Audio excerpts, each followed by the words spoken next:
فيلمنا بيحكي عن واحد بيصنع روبوت. الروبوت ده بيفضل يروح معاه في كل مكان. الراجل ده ليه بيكون معاه روبوت؟ هو مخليه عشان يعمل بيه حاجة. تعالوا نشوف.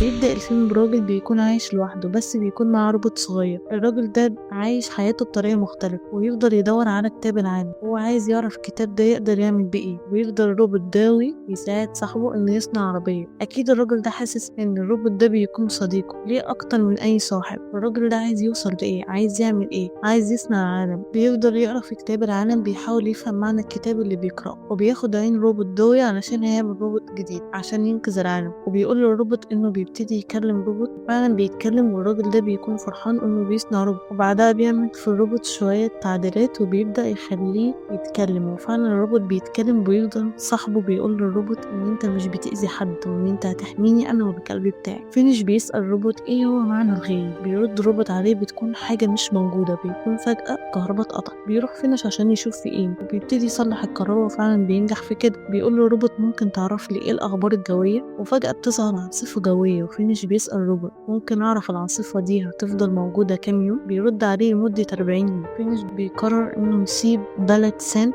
لويس، المكان اللي هو عايش فيه، عشان يهرب من الناس. وانه عايز يروح بلد سان فرانسيسكو عشان امان اكتر. بيحاول يزود سرعة الروبوت اكتر. فينيش بيقول للروبوت ان احنا لو مش هنمشي من هنا قبل ما العاصفة تيجي تاني هنموت. بيكون خلاص عامل روبوت، بس بيبقى فيه مشكلة ان حجمه كبير جدا. بيبتدي يخلي الروبوت بيدربه اكتر على المشي في كل مكان. وفي الاخر الروبوت بيقع خالص. فينيش بياخد كل حاجته عشان هيمشي، والروبوت بيساعده في كل حاجة. وبيركبوا العربية ويمشوا ويروحوا لسان فرانسيسكو. سؤال، هل هيواجهوا ايه في طريقهم؟ هل يحصل حاجة ولا يوصلوا من غير ما حاجة تحصل؟ تعالوا نكمل. وبنرجع تاني لفينيش. الروبوت بيسأل فينيش انا ملاحظ ان مفيش حد غير انا وانت. بيرد عليه ان المكان ده جميل جدا في الاول، لكن بعد كده كل حاجة اختفت. الروبوت بيسأل فينيش على كل حاجة وهو بيجاوب، وان الروبوت عايز يروح معاه جسم سيدني. بس فينيش بيقول له ان سيدني بعيدة جدا واننا مش هنروح اماكن غير سان فرانسيسكو. بيطلب من الروبوت يعرف المسافة قد ايه، وانها حوالي 2915 تقريبا. فينيش بيبتدي يعلم الروبوت الجديد دروس مهمة جدا. لازم تعتني بنفسك حتى لو عشان خاطر كلب. الدرس التاني انك لازم يكون عندك حرص، لان ممكن السما ينزل منها حاجة فتدمر الارض، زي ما حصل ضرب في الارض دمر طبقة كبيرة من الارض ودمر حاجات كتير في الكهرباء المغناطيسية. بيبتدي يروح المسرح وبيعلمه الدرس التالت هو انك ما تدمرش اي حاجة وخلاص. فينيش بيطلب من الروبوت انه يساعده في فتح الباب المسرح، بس فينيش بيكون مستغرب جدا ان الروبوت يملك القوة دي كلها. وبيعمل فينيش اكل عشان ياكل، لكن فجأة بتحصل حاجة غريبة ان السما بتتغير وبيمشي بسرعة فينيش بالعربية وبينزل. بيحاول يحفر فينيش تحت الارض عشان يستخبى، لكن مش بيعرف. وخلاص العاصفة كانت هتيجي، لكن بيركبوا العربية في اخر لحظة. فينيش بيطلب من الروبوت انه يمسك اي حاجة موجودة عنده، لكن العاصفة بتكون شديدة عليهم قوي. الروبوت مش بيقدر يمسك اي حاجة، حتى فينيش مش قادر يعمل حاجة خالص، وكلهم بيقعوا بسبب العاصفة. لكن بعد كده العاصفة بتختفي تماما والجو بيتحسن مع الوقت. فينيش بيسأل الروبوت فين الرافعة، لكن الروبوت بيساعده على تصليح العربية وبينجح في كده. وهم قاعدين بالليل عشان فينيش بيصلح حاجات، واخيرا لقى اسم جديد للروبوت وهو جيف. بيكون الروبوت فرحان جدا بالاسم. وتاني يوم الصبح بيصنع فينيش حاجة طيط العربية. فينيش بيصحى على صوت الكلب المزعج، وان جيف بيحاول يفهم لغة الكلب، لكن فينيش بيقول له ان مفيش لغة للكلب اصلا. وبيبتدي يمشي للمكان اللي هما فيه بالعربية عشان يروحوا سان فرانسيسكو. جيف بيحاول يعرف من فينيش يعني ايه ثقة، لكن فينيش مش بيعرف يقول ايه. بيتوه الموضوع وبيحكي فينيش قصة حياته لجيف، وان انا كنت موظف في طاري ألفي. جالنا خبر من الإدارة العليا ان انا هكون ضمن فريق يشتغل في نظام ARMS، لكن المشكلة اني مش بحب الشغل مع الفريق ده، وان انا واجهت معظم مشاكل. وجيف بيسأله انت ليه مش بتحب تشتغل مع الفريق ده؟ يرد عليه عشان هما كانوا أغبياء جدا، وان انا كنت بشتغل كتير لوحدي. اتفقنا وان احنا كنا بنواجه مشاكل كتير عشان نعرف نشغل النظام مع الأجهزة، والفريق كان متأكد انها مشكلة في الأجهزة، وان انا كنت عارف انها مشكلة تانية خالص. وفجأة الدكتور نور من ال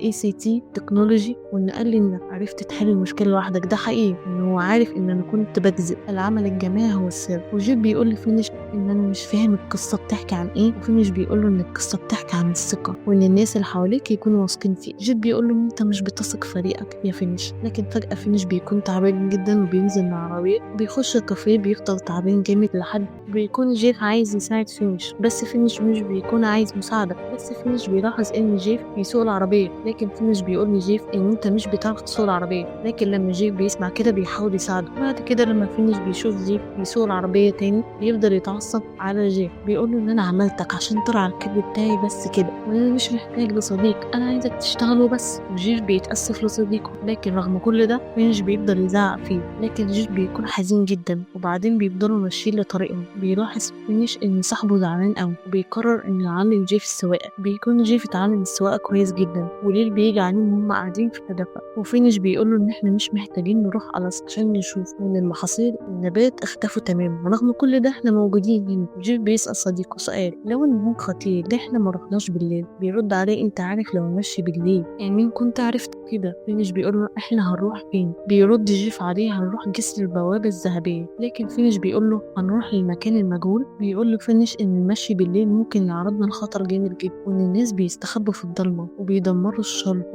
شر الناس، عمرك ما هتثق بيهم. بيرد عليه جيف، انت عرفت مين الناس عمرك ما هتثق بيهم؟ عشان الثقه فيهم ممكن تخليك تموت. بيقول له جيف، انت زعلت مني تاني؟ فينيش بيقول له انك هتحصل لك حاجات مش هتعرف تتحكم بيها، هتجيلك مشاعر غريبه، لو حصل كده تصرفك هيبقى غريب. تاني يوم الصبح بيجري بسرعه يشوف فينيش، بيكون تعبان جدا ويطلب منه يكلم الدكتور بسرعه. وبيمشوا بالعربيه، بيروح هو وداو عشان يدور على الدكتور، ولكن فجأة بيسمعوا صوت غريب وبيمشوا بسرعة بالعربية. ولما الليل بيجي عليهم بيلاحظ فينيش إن في عربية جاية عليهم، بيقولوا لازم يمشي بسرعة. وبينزل بسرعة جيف من العربية وبيفضل يزق فيها، لكن لحسن الحظ في عربية بتكون موجودة في نفس المكان. لكن فينيش بيكون متضايق على الحاجة اللي وزت من العربية، بيقول أنا خلاص تعبت ومش قادر. بيقول له إن أنا خلاص تعبت ومش قادر. وجيف بيقول له فينيش إنك المفروض ما تستسلمش أبدا، أنا مش هسمح ليك بكده. يرد عليه، أنت مين عشان تقول لي اعمل ايه؟ انت مجرد آلة. لكن جيف بيرد، انا آلة لكن عمري ما هأذيك ابدا. وروبرت بيقول لفينيش، تفتكر هنوصل لجيس؟ فينيش بيحكي لجيف ان ليه مفيش حد غيرنا كان سبب انفجار الشمس، كان بيقضي على الناس كلها. وبعدها فينيش بيقول ان الناس كانت عايشة حياتها بطريقة سرقة، مش عايشين زي بقية الناس، وان الناس سرقت وعملت كده عشان يقدروا يعيشوا. وبيقول ان هو شاف بنته وامه وكان عايز ينقذهم بس مش بيعرف، يكون متضايق. لكن فجأة بيبتدي يكون في فراشات، وفينيش بيكون فرحان ان كل حاجة بتظهر تاني. وبعدين جيف بيكون عارف حاجات كتير اكتر من فينيش. بيقول لجيف، كان نفسي تكون معايا من اول حياتي كلها. وبيفضل فينيش يحكي، بيقول له انه كان ابويا مهندس كان بيبني جسر، بيقول ان هو نفسه يشوف باباه لو مره واحده. فينيش بيقول له ان طول عمره كانش عايز يشوف العالم، كان دايما حابس نفسه بيه، وانه كان بيعيش في تخيلات كتير كان عايز يعملها، ودلوقتي جه الوقت اللي يعملها. بيقول لجيف انه عايز يعيش حياته لو مره واحده. وبيرجع تاني يقول له ان انا هموت. وجيف بيبتدي يتعامل مع الامور الصغيره. لكن بيحصل حاجه غريبه، بيكون فينيش تعبان جدا، بيكون بيسلم على جيف عشان كان حاسس انه مش هيشوفه تاني. وجيف بيكون حاسس انه مش هيشوف فينيش تاني. وفعلا فينيش بيقول لجيف يكمل الطريق اللي فينيش كان عايز يوصله. وفي النهايه فينيش بيموت بعد كل الصراعات دي. نهايه فيلمنا كانت حزينه، بس تقدر تتعلم منها درس، انك مهما كان نفسك في حاجه اوعى تتردد انك تعملها، اوعى تقول انك فاشل مش هعرف اعمل كده. على فكره انت لو نفسك في حاجه ومش عايز تعملها تخسر كتير، زي ما فينيش خسر حاجات كتير جدا وفي الاخر مات وهو معرفش يعمل حاجه. فينيش كان دايما حابس نفسه جوه دوامه، كان نفسه يعمل حاجات كتير قوي بس ملحقش. اوعى تردد انك تحقق حلمك، اعمل اللي عليك وسيب الباقي على ربنا، هو هيقف جنبك مش هيسيبك ابدا. في النهايه ما كانتش رحله فينيش مجرد صراع للبقاء، لكنها كانت رحله انسان بيحاول يفرض انسانيته في عالم خائف من البشر. راجل بيموت ببطء لكنه اختار يعيش اخر لحظاته في تعليم روبوت معنى الحياه. ما كانش بيحاول ينقذ نفسه، كان بيحاول ينقذ المعنى. كل لحظه بينه وبين جيف كانت درس صغير عن الامل، عن الصداقه، وعن المشاعر مش دايما بتتولد من القلب، احيانا خلق من نيه صب حب حقيقي. فينيش علمنا ان الانسانيه مش مرتبطه بلحم ودم، لكنها بالرحمه وبالقدره على انطاء حتى النفس. لما مات فينيش ما انتهتش قصته، بالعكس بدات في جيف الروبوت اللي بقى شاهد على معنى الحب، على ان حتى بعد نهايه العالم ممكن تفضل انسانيه واحده كفايه عشان تغير المعادله كلها. ممكن الكوكب مات لكن الروح لسه عايشه، وممكن النهايه كانت حزينه لكنها علمتنا اهم حاجه، ان الانسانيه مش في انك تعيش اطول لكن في انك تعيش بأثر. حتى لو كان اخر شيء تعمله هو انك تخلي اللي بعدك يعرف يعني ايه يكون انسان. لو القصه فعلا اثرت فيك ما تنساش تعمل لايك وتفعل زر الجرس عشان يوصلك كل جديد. عايزين نكمل 1000 مشترك قبل نهايه الشهر ده. اشوفك في فيلم جديد وقصه جديده، خليك قريب.